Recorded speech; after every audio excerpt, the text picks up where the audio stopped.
so this is the professional learning plan presentation.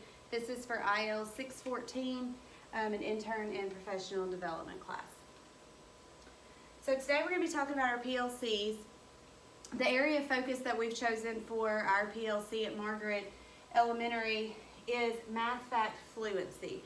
Looking at our data, that's something that we were weak in overall across the board, kindergarten through 5th grade. So that's something that we really want to spend some time and focus on to help us better prepare our students for success later on in math. This will be for kindergarten through 5th grade students, so kindergarten through 5th grade teachers will be a part of this PLC. And we talked about we're going to focus in the area of math fact fluency. So we have a timeline for our PLC, and it starts in June because we have those built-in work days throughout the summer, and we're going to spend our first flex day in June really looking at the data that we've collected from our Scantron test. And we know that we're not taking the Scantron Performance Series next year, but that's the data that we have to work with this year. So we're really going to focus on those standards that incorporate students' abilities to recall math facts and recall them fluently. So we're going to analyze the data on those standards. We're going to really zero in on those specific standards. We're going to use this time to assign some duties and responsibilities for people in the PLC. And then we're also going to take this opportunity when we have kindergarten through 5th grade teachers together to do some vertical planning. We really want to talk about, what does addition and subtraction fluency look like in 1st grade? Where are they ending in 1st grade, and where are we going to pick up in 2nd grade? For 4th and 5th grade, we want to focus on the multiplication and the division and maybe strategies that we can teach our kids to help better prepare them for the next grade level. So we're going to use our June Flex Day to work on these 3 aspects of our PLC to help us really have a good solid foundation. So then we have a July Flex Day as well.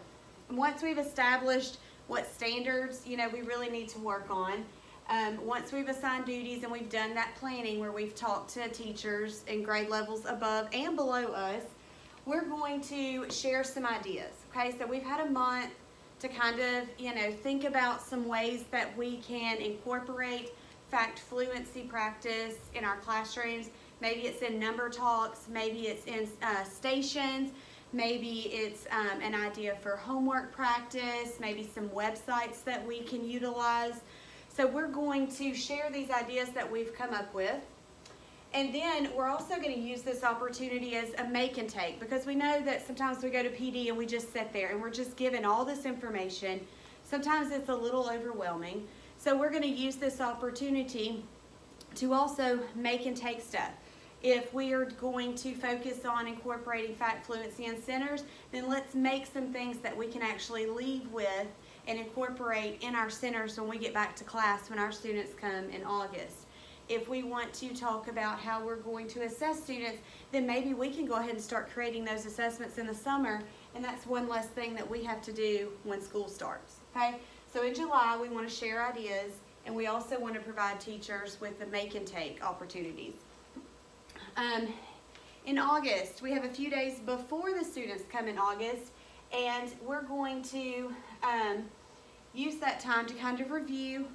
We're going to really kind of, get our schedules started, plan what it's going to look like in our classroom. So when students come, they're ready, okay, and we're ready for them. We're ready to give them that first assessment in August, okay? That'll create our baseline score. It's going to tell us where our students are starting, okay?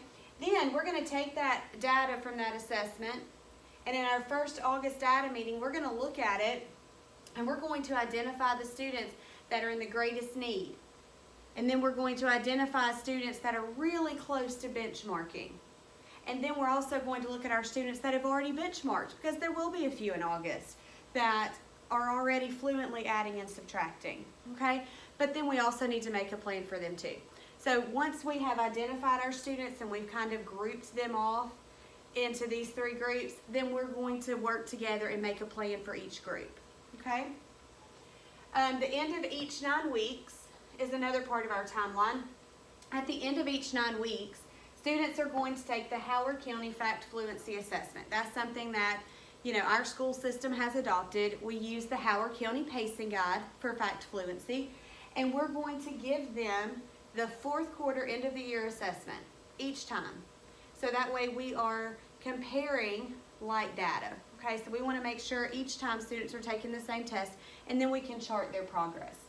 To do that, teachers are going to complete data sheets at the end of every 9 weeks. This will be turned into our math interventionist, and then she'll take that data and she'll kind of put it in these graphs and charts for us, and it's going to be really easy for us to read, and we'll look at that at data meetings as well. Okay, we also have weekly grade level meetings. We know that every grade level is responsible for having a weekly meeting, and during these meetings there is a lot to cover, but as part of our PLC, we also want to take some time during those meetings to talk about what are some ideas. You know, my kids are really getting it, this is what I'm doing.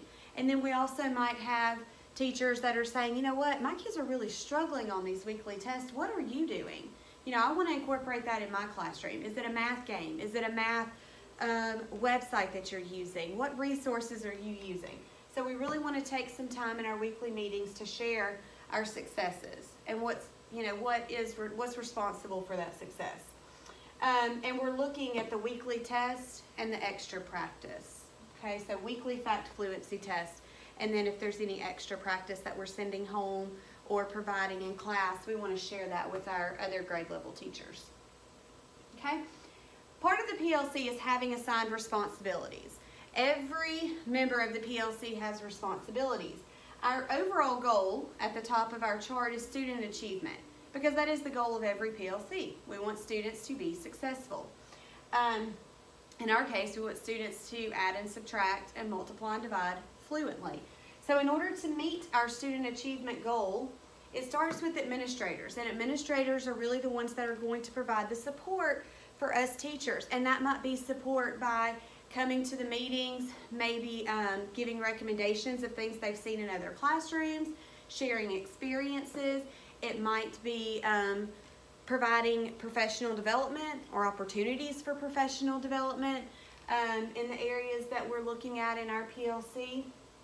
Next, we have our math interventionist. We're fortunate to have a math interventionist at Margaret Elementary. And our math interventionist is responsible for culminating all that data that we send into her. Like we talked about, she's going to put that in a chart or a graph for us. That way it's easy for us to look at, it's easy for us to talk about and really identify those students. She's also responsible for bringing some new ideas and fresh ideas too.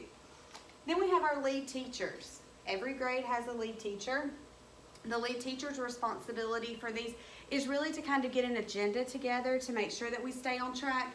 We know that time is kind of precious. We don't have a lot of extra time. So when we do have these meetings, we need to make sure that we're focused. We need to make sure that we stay on task. And that's one of the responsibilities of our lead teacher. And finally, classroom teachers. Kind of what we've talked about. Bring your ideas. Share what works as part of the PLC. Okay? But also, tell us your concerns. Bring your concerns to PLC meetings. And that's where hopefully we can all work together to combat those and to turn those, concerns into more of a success story next time we meet. Okay? So those are really the responsibilities of each member of the PLC. We also need to talk about assessment tools. How are we going to measure, is our PLC successful? Okay? First of all, like we talked about, Howard County Math. We're using that pacing guide. We are using those assessments to judge how successful we are teaching our students to be fluent in math facts. We give them weekly tests every week. Every week we're tracking, are they improving? Are they moving to the next level in their math facts? Okay, so that's another way we're measuring success. Are the students moving up on their charts? The data sheets that teachers are responsible for completing. And then the last one is student created data graphs, because at the end of the week, students all have their fact fluency, the graphs, and they're charting their success throughout the week, okay? And at the end of the week, they're going to look and see, have I grown? Have I gotten faster? Have I mastered level 1? And I've mastered level 2. Okay, so those are 4 ways that we're judging if we are successful with our PLC. Okay, so I want to thank you for coming, and I look forward to getting this PLC started, getting it going, and really hearing success stories from teachers, from what's going on in their classroom, and their student achievement.